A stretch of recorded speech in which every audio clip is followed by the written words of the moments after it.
We would like to draw everyone's attention to this side strip.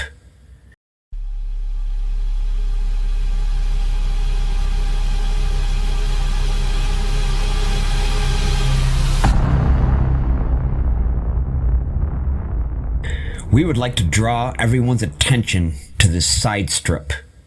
It was noted by a Swiss textile expert that this right here is a 1st century style stitching pattern. This is her exact quote. "There have been attempts to date the shroud, but the style of sewing is the biggest clue. It belongs firmly to a style seen in the 1st century AD or before. But this side strip starts here and it goes from one end of the cloth to the other, all the way down 14 feet. It's an uneven cut. At some points, it'll be 2 inches from here to here. At other points, it will be 3 inches. But it appears to be a side strip that was cut in haste. That said, we're going to fold this cloth over the body and show you why they cut this off. And they cut it off when? During the burial. So let's do that right now. I'm going to grab this end.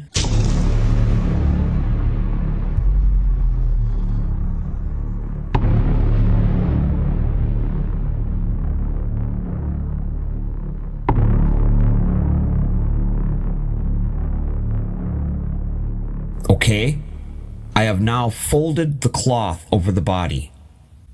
How are they going to secure this body? They are going to have to put strips around the shroud to hold the body in. The body of Jesus was not put in the tomb like that. They needed a strip of linen to wrap around the shroud, so they cut it. Cut it with a knife and just cut right along this edge, a strip like this. That's one of the linen strips they used to wrap around the shroud. Just using common sense, a common sense approach to how this body would be wrapped would be like that. So this is a close approximation to how the body of Jesus would have been wrapped. The linen clothes, as John called them, the linen grave clothes of Jesus. In the Gospel of John, he mentions, and then they wound the body in the linen clothes. He's talking about when they wound this strip around the shroud to hold the body in. As we could see, Jesus was buried in a long sheet of linen, and after the cloth was folded over the body, strips of linen were used to hold the body in the shroud. So a Jewish burial does require strips of linen. Strips of linen would have also been used to go around the hands and feet. But we get the basic idea. And as we can see, the one strip of linen will go around the chin and then to the middle of the body and to the feet. Just that one 14-foot strip. While we have this opportunity, and the body of Jesus is wrapped in this long sheet of fine linen, as it was nearly 2,000 years ago. And the difference is the body of Jesus was not lying flat. The knees were raised and the upper torso was leaning forward at an angle exactly as you would see in a photo of the Garden Tomb, like the one we're looking at right now, that angled board, that angled headboard. There is a cloth that is mentioned in the Gospel of John 20 verse 7. And the napkin that was about his head was not lying with the linen clothes, the grave clothes. The shroud of Turin, were the grave clothes of Jesus, was not lying with the linen clothes, but was wrapped together, folded together in a place by itself. What John was referring to was this cloth that was put around the head of Jesus while he was on the cross and was removed during the burial. And this cloth is just covered in blood and fluid from the lungs. So when they removed it from Jesus, when they removed this cloth from his head, it was just covered in blood like this. And then they folded it They folded it together, and when they did that, the bloodstains made an impression on the other side. As you can see, these bloodstains on this side are a mirror image because this cloth was just like John said it was. It was folded together in a place by itself. In a previous video, we calculated the odds of the blood on the Shroud of Turin and the headcloth as not being from Jesus was a 1 in 4 billion chance. We did this in the same way that DNA evidence determines the odds of probability and chance of something being a coincidence. But the pure math of this case, of the Shroud of Turin case file, simply gives us the bottom line number.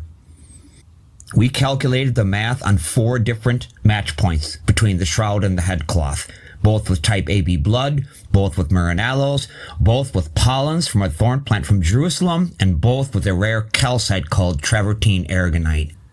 And the way we did the math, and we purposely downplayed the numbers, we came up with a 1 in 4 billion chance. After the video was posted, someone gave this same information to ChatGPT to see how they would calculate the math, and they came up with the exact same number, a 1 in 4 billion chance. A very improbable event in itself. But ChatGPT stated, the likelihood that the Shroud of Turin does not belong to Jesus based on current evidence and scientific studies is approximately 1 in 4 billion. And again, these are the variables that we use to determine the math. Both the shroud and the headcloth both have type AB blood. They both contain myrrh and aloes. They both contain pollens from a thorn plant from Jerusalem, and they both contain a rare calcite called travertine aragonite. ChatGPT states, to determine the most accurate odds that the Shroud of Turin is not related to Jesus of Nazareth, we need to be cautious in our assumptions, base estimates on available scientific evidence, and factor in uncertainties. Evidence and probabilities, type AB blood. Modern global prevalence, 4%. Given that this blood type is not exceedingly rare in this region, probability is a 1 in 8 chance. We calculated this at 1 in 20. Number 2, presence of myrrh and aloes. Spices in Jewish burial practices were common, but myrrh and aloes together are specifically mentioned in John 19:39 through 40. These were expensive and likely reserved for prominent or wealthy individuals. While plausible in other high-status burials, it's not the norm. Probability 1 in 50. We calculated this at 1 in 100. Number 3, pollens from plants specific to Jerusalem springtime have been identified on the shroud. This narrows its geographical and seasonal origin. The likelihood of these pollens occurring outside of Jerusalem or being artificially added is very low. Probability 1 in 1,000. We calculated this at 1 in 500. Number 4, rare calcite from the Damascus Gate. The travertine aragonite found on the shroud is geologically specific to tombs near the Damascus Gate in Jerusalem. Chance of this mineral being found on the cloth from a different location, probability 1 in 10,000. We calculated this at 1 in 200. Combined probability. If we assume independence between these factors, though slight interdependence could exist, the odds of all these features coinciding randomly on a cloth not associated with Jesus are 1 in 40 billion chance. Adjustments for overlapping evidence, interdependence. Certain evidence, like the calcite and pollen, both point to Jerusalem and may slightly overlap in their contribution to the geographical identification. To account for this, we adjust the result conservatively by a factor of 10 to prevent overestimation. Adjusted odds, 1 in 4 billion chance. The likelihood that the Shroud of Turin does not belong to Jesus based on current evidence and scientific studies is approximately 1 in 4 billion. This reflects a convergence of highly specific and rare factors. Our conclusion was the same, exactly the same as ChatGPT, 1 in 4 billion chance, even though in every match point, our calculated odds were different. Even though we both used completely different numbers and completely different ways of arriving at the odds of probability and chance, we both arrived at the same figure. The chance of that being coincidental in itself is extremely improbable. Think this over carefully. A 1 in 4 billion chance. There's a 1 in 4 billion chance that these match points between the Shroud of Turin and the headcloth are coincidental. That it's all just an incredible coincidence. Well, the Mass says there's a 99.9% chance that it's not coincidental, that these are not coincidental matches, that this is the blood of Jesus. And to bet against that, to bet against those odds, that person would stand a 99.9% chance of being wrong. The consequences of being wrong, in this case, potentially involve being separated from light for all eternity. An extremely serious consequence.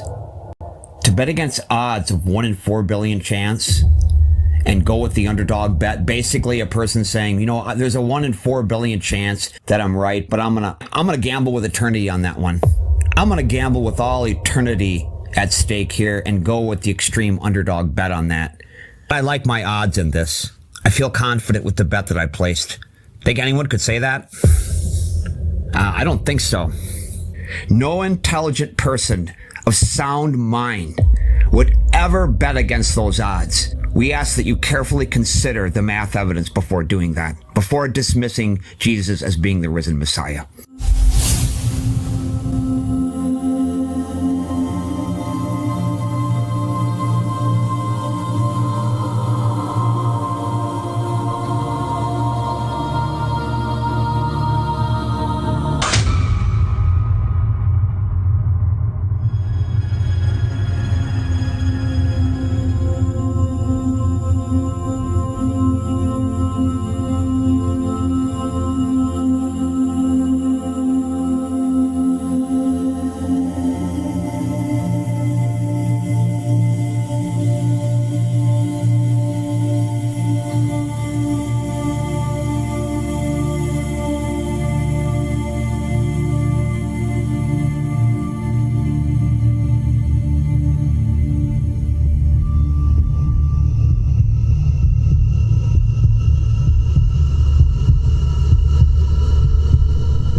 The linen on the Shroud of Turin is made up of carbon atoms, single electron bond carbon atoms. This simply means there are only one pair of electrons holding the atoms together, 2 electrons. However, where there is coloring on the shroud, the single electron bonds have been changed to double bonds, 2 pairs of electrons holding the atoms together. When this change is made from single bonds to double bonds, this also changes the arrangement of the electrons on the outer shell of the atoms. The way the electrons are arranged on the outer shell of the atoms determines the color that we see. We see the single electron bond arrangement as being a white color, and we see the double bond arrangement as being a gold or a sepia color. So the creator of the shroud image did not use paint to color the linen, but changed the arrangement of the electron bonding of the carbon atoms. To be able to create this change in the electron bonding, the single electron bond has to be broken first before they can become double.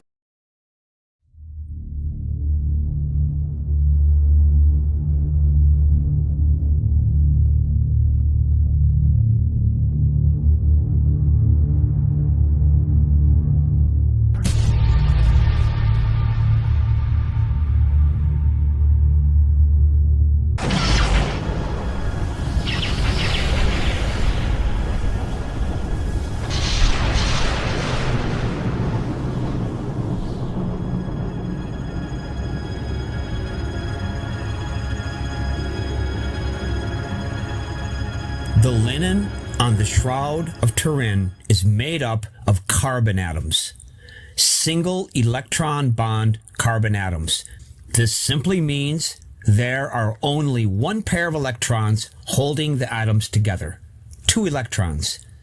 However, where there is coloring on the shroud, the single electron bonds have been changed to double bonds, 2 pairs of electrons holding the atoms together.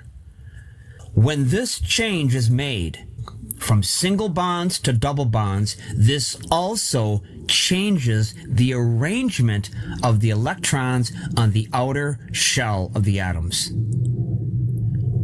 The way the electrons are arranged on the outer shell of the atoms determines the color that we see. We see the single electron bond arrangement as being a white color, and we see the double bond arrangement as being a gold or a sepia color. So the creator of the shroud image did not use paint to color the linen, but changed the arrangement of the electron bonding of the carbon atoms. To be able to create this change in the electron bonding, the single electron bond has to be broken first before they can become double bonds. This is a chemical bond that is very difficult to break. In a comparison analogy, to break this bond would be like having to use a sledgehammer to break open the lock of a safe. No skeptic image theory or replica has ever changed the electron bonding of the carbon atoms in linen to create coloring. Simply stated, it means their theories are wrong. But basically, there are only 5 suspects that could potentially create this change in the electron bonding, and they are always high intensity and high energy requirements. Number 1, intense UV radiation, much more intense than just regular sunlight. Number 2, strong acids like sulfuric acid. Number 3, heating the linen to over 700 degrees in an oxygen-free environment. Number 4, strong propane gas or butane gas exposure. Number 5, high energy ozone exposure. Ozone is a byproduct of lightning.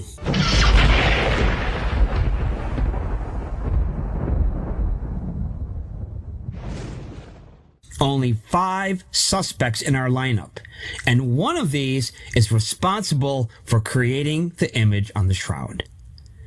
However, every one of these suspects would destroy the linen and reduce the shroud to ashes and or be extremely damaged. The only way we have successfully changed single bonds to double bonds in a piece of linen was by firing high-intensity UV laser light at a linen fibril for less than 1/40 of a second. It's true that high-intensity UV radiation would reduce the shroud to ashes. However, when this high-intensity UV radiation makes contact with the linen for less than 1/1000th of a second, it successfully replicates the shroud coloring process, where no other image process does. So the only suspect who cannot be eliminated as being responsible for creating the shroud image is the intense UV radiation suspect. The great detective Sherlock Holmes stated, "When all suspects have been eliminated and only one suspect is left standing, no matter how absurd or impossible it may seem, that last remaining suspect must be the one who is responsible for the coloring process on the shroud. And that last remaining suspect is the UV radiation suspect." This is a single witness display that eliminates all skeptic image theories as being possible, and is extremely compelling evidence the image process on the shroud was created by a higher power intelligence / God.